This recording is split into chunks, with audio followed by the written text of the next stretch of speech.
Hello बच्चों, आप सभी को टैलेंट इंस्टीट्यूट में स्वागत है। पॉलिटिकल साइंस अंडरस्टैंडिंग ग्लोबलाइजेशन, इसका बहुत सारा क्वेश्चन अपलोड हो चुका है जो कि इम्पोर्टेंट क्वेश्चन है।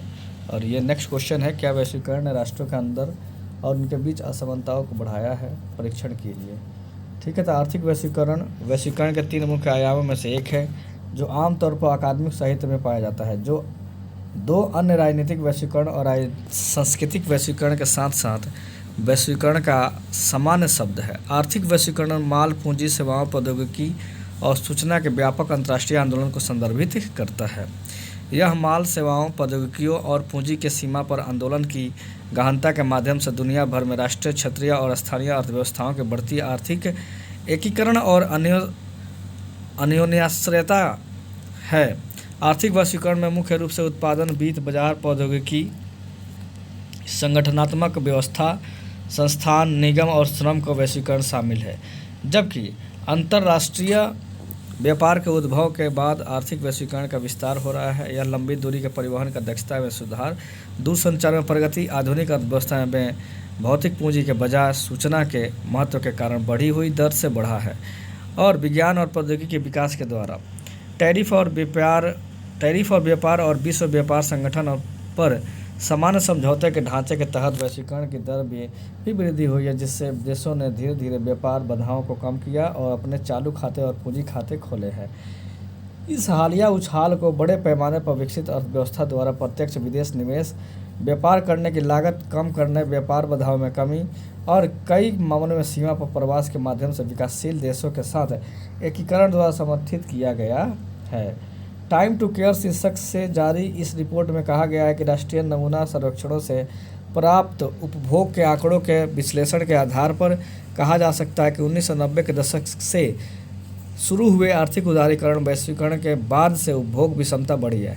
ठीक है, 1993-94 और 2004-05 के बीच खासकर शहरी क्षेत्रों में उपभोग विषमता अधिक तेजी से बढ़ी है। चांसलर और पिकेटी ने भारत की आज़ादी के बाद से लेकर अब तक के अलग अलग स्रोतों जैसे कि आयकर आंकड़े, राष्ट्रीय नमूने सर्वेक्षण संस्थान के उपभोग आंकड़े, राष्ट्रीय लेखा के आंकड़ों का विश्लेषण किया। उन्होंने पाया कि आज़ादी और 1980 के दशक के बीच विषमता में कमी हुई, लेकिन इसके बाद असमानता ही यह खाई बढ़ती गई। 1980 के दशक में 1% से व्यक्तियों को प्राप्त होने वाली आय 6% थी, जबकि 1991 से 15 के दौरान यह आय 22% तक पहुंच गई। इस दौरान जो आर्थिक वृद्धि हुई उसका 12% हिस्सा ऊपर के मात्र 0.1% लोगों ने प्राप्त किया, जबकि नीचे के 50% लोग मात्र 11% ही प्राप्त कर पाए। वर्ल्ड इकोनॉमिक फोरम की 50वीं वार्षिक बैठक से पहले टाइम टू केयर रिपोर्ट जारी की गई। रिपोर्ट बताती है कि भारत के 1% लोगों के पास लगभग 95 करोड़ लोगों से 4 गुना अधिक संपत्ति है। ऑक्सफैम की इस रिपोर्ट में कहा गया है कि दुनिया के 2153 अरबपतियों के पास इस धरती के 460 करोड़ लोगों से ज़्यादा संपत्ति है, जो इस दुनिया के 60% आबादी है। भारत का साल 2018-19 का कुल बजट 24.42 लाख यानी 24.42 लाख करोड़ रुपए का था, जबकि भारत के केवल 63 लोगों के पास इससे अधिक की संपत्ति है। पिछले भारत में कितना 63 लोग के पास जो जितना भारत का बजट है ना भाई, उससे 63 आदमी का उससे ज़्यादा मतलब बजट से ज़्यादा वाला धनी मनी है। ठीक है ना भाई। पिछले 1 दशक के दौरान दुनिया भर में बड़ी असमानताओं ने चौंका दिया है। इस 1 दशक के दौरान दुनिया का अरबपतियों की संख्या दोगुनी हो गई है। मोदी बाबा है, मुमकिन है ना। महिलाओं में असमानता, रिपोर्ट में कहा गया कि भारत में राजनीतिक सशक्तिकरण के स्तर पर महिलाओं के साथ बड़ा भेदभाव किया जाता है, लेकिन आर्थिक भागीदारी व अवसर, स्वास्थ्य जैसे स्तरों पर भी भारत में महिलाओं के साथ भेदभाव किया जाता है। एक रिपोर्ट में पहले ही बताया गया था कि लैंगिक असमानता के मामले में भारत दुनिया के 153वें स्थान में 153 देश के सूची में 112वें स्थान पर है। भारत में जो परिवार महिलाओं की मजदूरी पर आश्रित है उनमें निर्धनता अधिक है, क्योंकि एक जैसे कार्य के लिए भी महिलाओं को पुरुष से कम मजदूरी मिलती है। इसके अलावा महिलाओं में धर्म, जाति और क्षेत्रीयता के आधार पर असमानता भी है। केवल क्षेत्र की बात की जाए तो उदाहरण के लिए ग्रामीण क्षेत्रों में रह रही महिलाओं को BMI शहरी महिलाओं की अपेक्षा 11% कम रहने की आशंका है। इसी तरह शिक्षा के स्तर पर देखें तो ग्रामीण महिलाओं में 27.3% ऐसी है जो 10वीं या उससे अधिक पढ़ती है, जबकि शहर में महिलाओं में यह प्रतिशत 51.5% है। असमानता। वैश्वीकरण की अवधि के दौरान देश के भीतर आय असमानता में वृद्धि हुई है। विश्व स्तर पर असमानता कम हुई है क्योंकि विकासशील देशों ने बहुत अधिक तेज़ी से विकास का अनुभव किया है। आर्थिक असमानता समाजों, ऐतिहासिक अवधियों, आर्थिक संरचनाओं या आर्थिक प्रणालियों चल रहे या पिछले युद्धों लिंग के बीच और व्यक्तियों की संपत्ति बनाने की क्षमताओं में अंतर के बीच भिन्न होती है। इसके अलावा विभिन्न संख्यात्मक सूचकांक आर्थिक असमानता को मापने के लिए गिनी गुणांक जैसे सबसे अधिक बार उद्धृत किया गया है। आर्थिक समानता भी शामिल इक्विटी परिणाम के समानता और बाद में अवसर की समानता। हालांकि पहले के अध्ययनों ने आर्थिक असमानता को आवश्यक और लाभकारी माना, कुछ अर्थशास्त्री इसे एक महत्वपूर्ण सामाजिक समस्या के रूप में देखते हैं। प्रारंभिक अध्ययनों से पता चलता है कि अधिक समानता आर्थिक विकास को रोकती है। असमानता परिवर्तन और विकास परिवर्तन के बीच अंतराल के लिए जिम्मेदार नहीं है। बाद में अध्ययनों ने दावा किया कि निरंतर आर्थिक विकास के सबसे मजबूत निर्धारकों में से एक आय असमानता का स्तर है। अंतर्राष्ट्रीय असमानता। देशों के बीच असमानता है। अमीर और गरीब देशों के बीच आय का अंतर बहुत बड़ा है, हालांकि वे तेज़ी से बदल रहे हैं। चीन और भारत में प्रति व्यक्ति आय पिछले 20 वर्षों में दोगुनी हुई है, एक उपलब्धि जिसके लिए अमेरिका में 150 वर्षों की आवश्यकता थी। ठीक है, इसके अनुसार संयुक्त राष्ट्र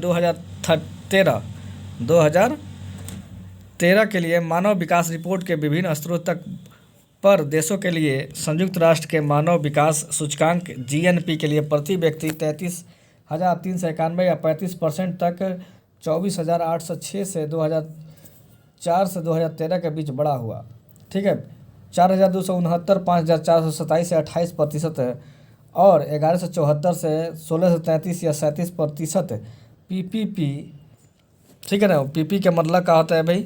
संयुक्त राज्य अमेरिकी डॉलर में मापी गई है। ठीक है ना, संयुक्त राज्य अमेरिकी USA के जो डॉलर है उसमें मापी जाती है, PPP उसको बोलते हैं। सक्रिय आर्थिक उदारीकरण और अंतर्राष्ट्रीय एकीकरण के बाद विकासशील दुनिया में कुछ जनसांख्यिकी परिवर्तन के परिणाम स्वरूप कल्याण में वृद्धि हुई है और इसलिए असमानता कम हुई है। मार्टिन वुल्फ के अनुसार समग्र रूप से विकासशील दुनिया में जीवन प्रत्याशा में 1970 के बाद हर साल 4 महीने की वृद्धि हुई और जीवन स्तर पर स्वास्थ्य स्थितियों में सुधार के कारण शिशु मृत्यु दर 1970 में 107 प्रति हज़ार से घटकर 2000 में 58 हो गई है। इसके अलावा विकासशील देशों में वयस्क साक्षरता 1980 में 53% से बढ़कर 1997 में 74% हो गई और युवा गारंटियों के बीच निरक्षरता दर बहुत कम है कि समय बीतने के साथ दरों में गिरावट जारी रहेगी। इसके अलावा विकासशील देशों में प्रजनन दर में 1980 में प्रति महिला 4.1 जन्म से 2000 में 2.8 तक की कमी प्रजनन क्षमता पर महिलाओं के बेहतर शिक्षा स्तर और अधिक माता पिता के ध्यान और निवेश के साथ कम बच्चों के नियंत्रण की इंगित करती है। नतीजतन कम बच्चों वाले अधिक समृद्ध और शिक्षित माता पिता ने अपने बच्चों को बाल श्रम के मुद्दे को सुधारने के लिए स्कूल में शिक्षित होने का अवसर देने के लिए श्रम बल से वापस लेने के विकल्प चुना है। इस प्रकार इन विकासशील देशों के भीतर आय के असमान वितरण के बावजूद उनकी आर्थिक वृद्धि और विकास ने समग्र रूप से आबादी के लिए जीवन स्तर पर कल्याण के सुधार किया है।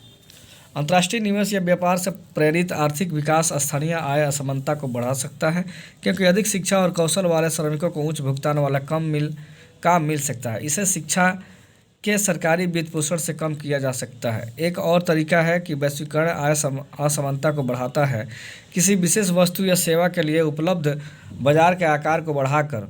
ठीक है ना, इसे कर सकता है। यह उन कंपनियों के मालिक को अनुमति देता है जो वैश्विक बाज़ारों की सेवा करते हैं और अनुपातहीन रूप से बड़ा मुनाफा कमाते हैं। यह स्थानीय कंपनियों की कीमत पर हो सकता है जो अन्यथा घरेलू बाजार पर हावी होने से सक्षम होती है। बड़ी संख्या में मालिकों के लिए मुनाफा फैलाती थी। दूसरी ओर वैश्वीकृत शेयर बाजार अधिक लोगों को अंतर्राष्ट्रीय स्तर पर निवेश करने की अनुमति देते हैं और उन कंपनियों से लाभ के हिस्सा प्राप्त करते हैं जो अन्यथा नहीं कर सकते हैं थे।